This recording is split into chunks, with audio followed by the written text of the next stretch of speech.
All right, welcome everyone. Today we are diving into something truly special, a dish that just fills your entire home with the most incredible aroma of warmth and comfort, the perfect Egyptian Mahshi, and we're going to make it completely from scratch. Let's get started.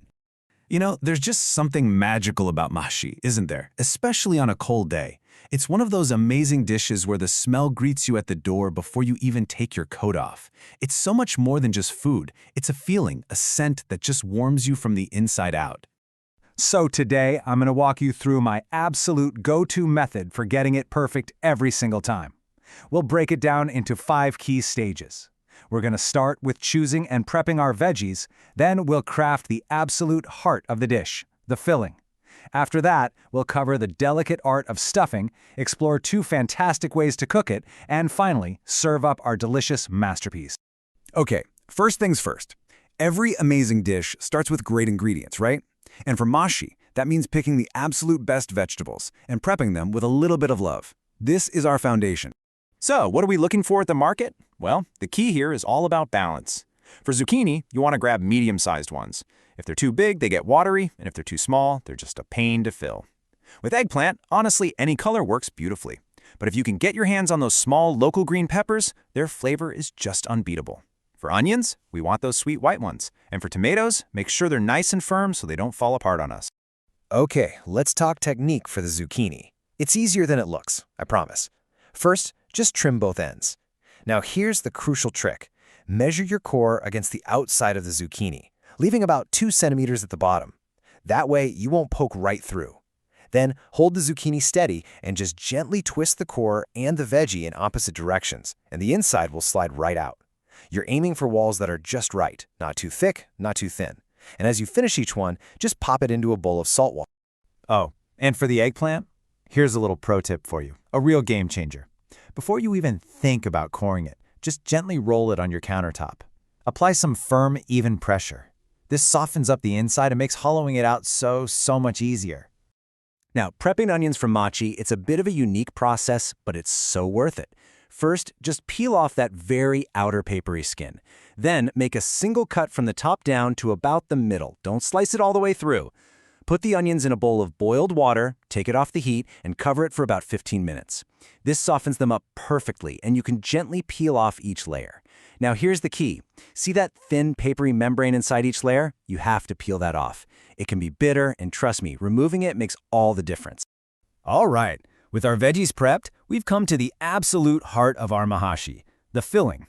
My method has 2 parts, a rich, cooked tomato base, and then a fresh, aromatic final mix. This first part is our flavor powerhouse, what we call the tasbika. For this, you're going to need 4 coarsely chopped onions, and coarse is important for texture, some tomato paste, fresh tomato juice, and our spices, cumin, coriander, salt, and pepper.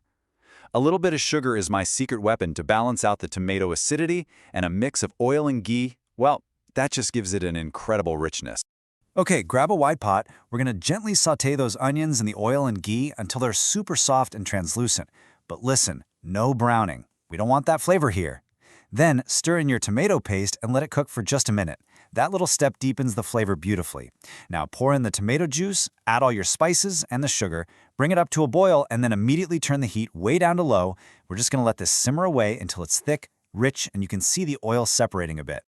Okay, now I need you to listen very closely because this is probably the single most important rule for making perfect Mahshi filling.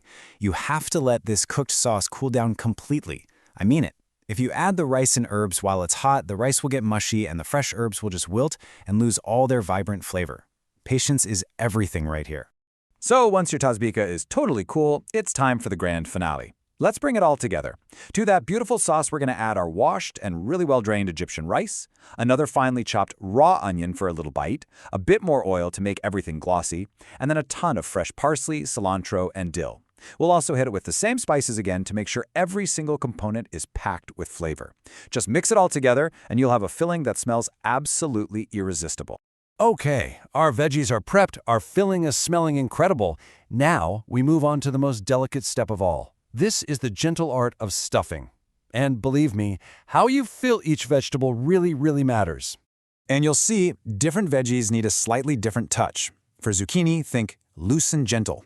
Never, ever press the rice down. Instead, just tap the zucchini gently on your hand and let the rice settle naturally. Eggplant's a bit tougher, so you can fill it a little more firmly. But for both, and this is so important, you have to leave some space at the top, about 2 centimeters, so the rice has room to expand when it cooks.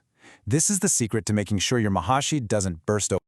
All right, time to cook these beauties. And here, you've got 2 classic paths to perfection, and each one gives you a slightly different but equally delicious result.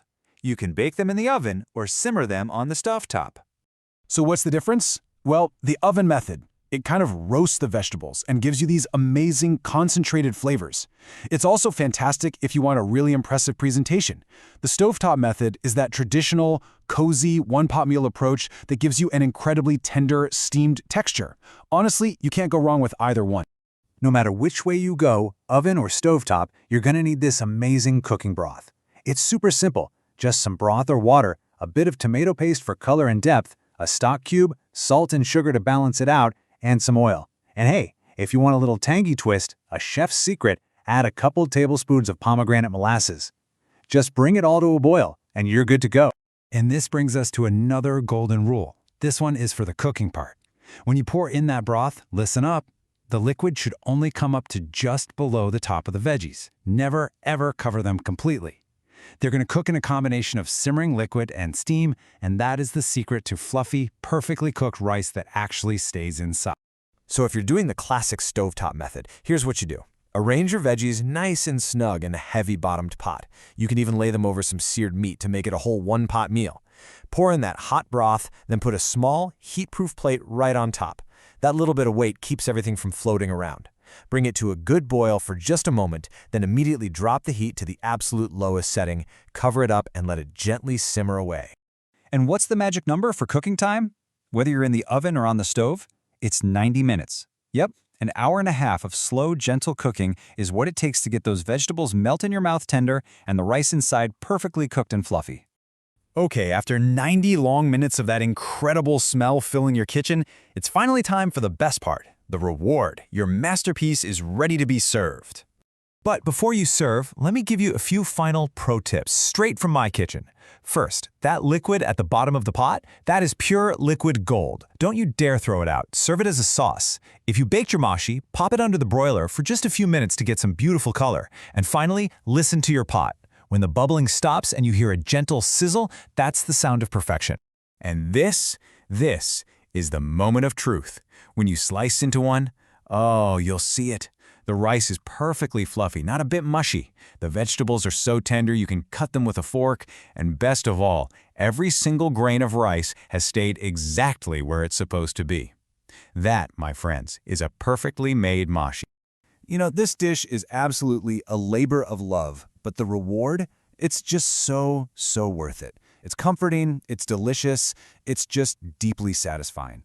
So now that you know all the secrets to success, I gotta ask, what's your favorite vegetable to stuff? Are you a fan of the sweet onion, the tender zucchini, or something else entirely?